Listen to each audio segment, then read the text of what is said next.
Assalamualaikum warahmatullahi wabarakatuh. Perkenalkan, saya Ainur Hasanah bersama rekan saya Rima Rahmawati dengan Muhammad Fikri Husaini. Di sini kami akan mempresentasikan tugas dari mata kuliah Ekonomi Manajerial mengenai diskriminasi harga. Untuk mempersingkat waktu, kita mulai saja. Pengertian diskriminasi harga menurut literatur ekonomi, yaitu diskriminasi harga terjadi ketika produk atau jasa yang sama dijual kepada segmen konsumen yang berbeda pada harga yang berbeda. Kemudian ada 3 tingkatan diskriminasi harga menurut Kotler dan Keller 206. Yang pertama, penjual menetapkan harga terpisah untuk masing-masing konsumen tergantung dengan intensitas persaingannya. Dan yang kedua, penjual menetapkan harga lebih rendah kepada pembeli yang membeli dalam jumlah yang lebih besar. Kemudian yang ketiga, penjual menetapkan harga berbeda kepada kelompok berbeda dari pembeli. Selanjutnya, implementasi diskriminasi harga dalam pasar. Ada beberapa asumsi yang harus diikuti, yaitu yang pertama, pasar harus tersegmentasi dengan baik dan masing-masing tersebut harus menunjukkan intensitas permintaan yang berbeda. Yang kedua, anggota dalam segmen harga rendah tidak bisa menjual kembali barang kepada segmen harga tinggi. Yang ketiga, pesaing tidak bisa menjual dengan harga lebih rendah dalam segmen harga tinggi perusahaan. Yang keempat, biaya segmentasi dan kebijakan pasar tidak boleh melebihi pendapatan ekstra dari diskriminasi harga. Dan yang kelima, dalam praktek diskriminasi ini tidak boleh merugikan konsumen dan harus legal. Kemudian ada macam-macam diskriminasi harga yang dilarang, yaitu diskriminasi harga primer, diskriminasi harga sekunder, diskriminasi harga umum, diskriminasi harga geografis, diskriminasi harga tingkat pertama, diskriminasi harga tingkat kedua, diskriminasi harga langsung, dan diskriminasi harga tidak langsung. Selanjutnya, tahapan dalam menentukan diskriminasi harga. Yang pertama, menyeleksi target market yang luas untuk bisnis siap dipilih pada saat positioning produk. Yang kedua, membagi target market ke dalam segmen pelayanan konsumen yang lebih kecil. Yang ketiga, mengestimasi permintaan untuk masing-masing segmen konsumen. Permintaan konsumen dapat diestimasi dengan metode yang mengusulkan bahwa ada banyak konsumen dalam target market, masing-masing dengan karakteristik berbeda seperti yang dirangkum dalam indeks T, mengindikasikan jenis konsumen atau berdasar pada jenis pelayanan konsumen. Yang keempat, menentukan reservation price atau yang mengindikasikan keinginan untuk membayar untuk masing-masing segmen. Reservation price mengindikasikan jumlah maksimum konsumen bersedia membayar untuk produk atau jasa. Dan yang kelima, menentukan harga untuk masing-masing segmen. Langkah terakhir adalah untuk menentukan masing-masing segmen konsumen berdasar tipe konsumen, lokasi, dan penawaran produk atau jasa. Kemudian ada faktor-faktor yang mempengaruhi diskriminasi harga. Ada faktor jasa intrinsik, yaitu faktor ini menunjukkan tingginya keterlibatan penyedia jasa, menyebabkan berbagai bentuk diskriminasi harga tanpa risiko kehilangan konsumen. Jadi jika terjadi kegagalan dalam jasa memiliki tingkat criticality of service tinggi akan mempengaruhi permintaan konsumen. Sebagai contoh, jasa telepon dan perlindungan jasa polisi dapat membuat pemakai jasa menghentikan pemakaiannya jika mengalami ketidakpuasan. Dan yang kedua ada faktor jasa ekstrinsik, yaitu faktor SIF, extrinsic or environmental factors, or WEF, price discrimination factors, or criticality of service, akan menunjukkan tingkat diskriminasi harga yang akan dilaksanakan. Dapat diprediksikan bahwa tingginya tingkat criticality of service menunjukkan keinginan lebih besar dari konsumen untuk membayar diferensiasi harga yang lebih tinggi. Sebagai contoh, perusahaan telepon menunjukkan time-based discrimination dengan menawarkan tingkat diskon pada saat akhir pekan dan jam sore hari. Baik, untuk selanjutnya akan dibacakan oleh rekan saya, Rima Rahmawati. Dipersilahkan. Baik, selanjutnya saya akan menjelaskan tentang model diferensiasi harga. Model faktor diferensiasi memuat 4 service intrinsic factor atau SIF dan 2 extrinsic atau environmental factor atau EEF. SIF terdiri dari 4 elemen yang termasuk dalam model, yaitu 1. Criticality of service factor, 2. Degree of customization atau standardization atau NSF. 3. Service characteristic atau SC. Keempat, permintaan fluctuation atau DF. Double EF terdiri dari dua elemen yang termasuk dalam model, yaitu yang pertama sifat dari pasar yang dilayani atau DA, dan yang kedua tingkat persaingan atau DC. Dimensi ini terkait dengan faktor diferensiasi terhadap lingkungan dan customer related factor.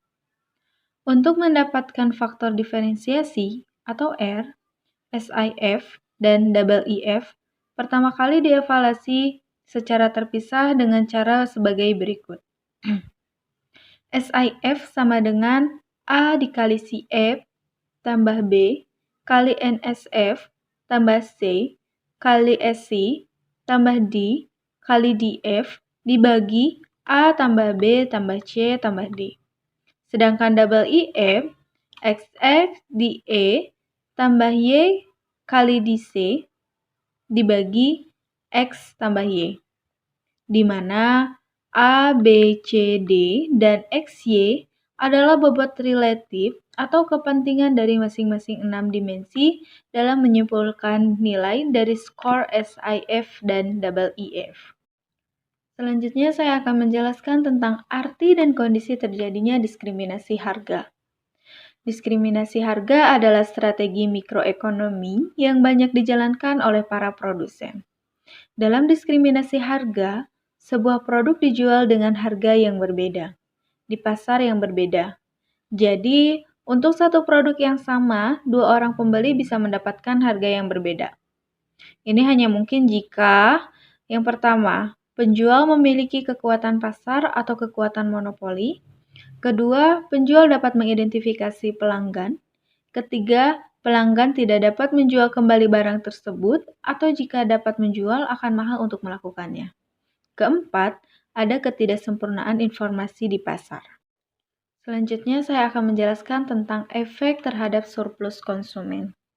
Surplus konsumen pada dasarnya adalah manfaat ekonomi yang diperoleh konsumen ketika mereka membayar harga lebih rendah daripada harga yang mereka sedia dan mampu beli. Ketika harga pasar lebih rendah daripada harga yang konsumen sedia dan mampu beli, ada keuntungan yang dinikmati oleh konsumen. Dalam ekonomi, keuntungan ini dinamakan dengan surplus konsumen. Selanjutnya saya akan menjelaskan tentang penetapan harga konsumen. Penetapan harga konsumen adalah pendekatan penetapan harga yang mengakomodasi persepsi konsumen tentang produk dan harga yang bersedia mereka bayar. Perusahaan harus mengukur seberapa besar setiap konsumen mau membayar, kemudian mereka membebankan harga sesuai dengan keinginan kita. Jadi, setiap pelanggan akan membayar untuk harga yang berbeda. Beberapa individu dapat membayar lebih tinggi daripada yang lain. Selanjutnya saya akan menjelaskan tentang keuntungan dan kerugian diskriminasi harga terhadap produsen. Keuntungan diskriminasi harga terhadap produsen. Yang pertama, peningkatan pendapatan. Kedua, peningkatan layanan konsumen. Ketiga, memberikan keuntungan pada konsumen. Keempat, mengelola permintaan konsumen.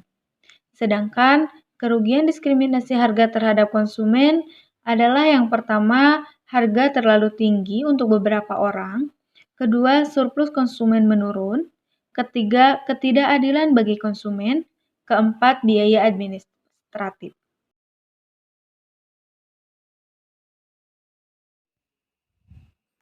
Jenis-jenis diskriminasi harga. Diskriminasi harga derajat pertama. Dalam strategi ini, perusahaan menetapkan harga sesuai dengan harga representasi masing-masing konsumen. Tujuan utama diskriminasi harga derajat pertama adalah mengambil semua surplus konsumen dari pelanggannya sebagai keuntungan perusahaan. Dan ada juga syarat untuk diskriminasi harga derajat pertama. Yang pertama, perusahaan beroperasi di pasar monopoli. Perusahaan mengendalikan pasokan dan memiliki kekuatan pasar absolut. Dan yang kedua, perusahaan mengetahui harga reservasi setiap konsumen. Dan yang ketiga, perusahaan dapat mencegah arbitrase. Maksud saya, perusahaan dapat mencegah penjualan kembali produk dari satu pembeli ke pembeli lainnya. Dan yang keempat, permintaan memiliki elastisitas harga yang berbeda untuk produk tersebut.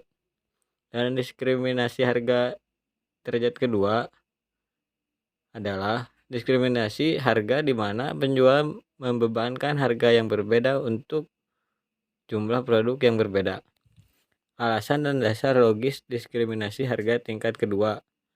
Diskriminasi harga tingkat kedua menggunakan wawasan tersebut sebagai dasar untuk diskriminasi harga.